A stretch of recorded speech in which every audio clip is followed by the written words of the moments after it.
Welcome to Blizzard Fire. We hope this video helps fire up your solution.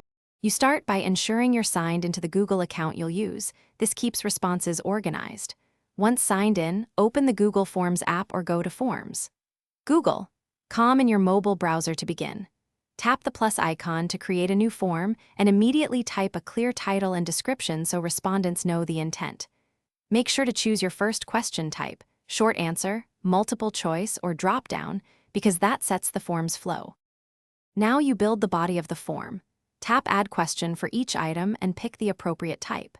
Use sections to divide the form into parts and set conditional branching with Go to Section based on answer when you need different paths. Make key items required to avoid missing data and include images or video when context helps. Once several questions are entered, tap Preview to experience the flow and adjust wording.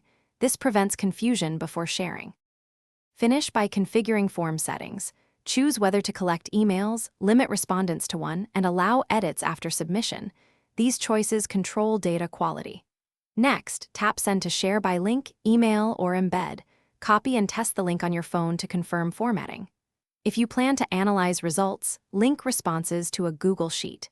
If responses don't appear, check you're signed into the correct account, verify sharing permissions, and confirm the response destination is set. Thanks for watching. If you found this helpful, don't forget to like and subscribe.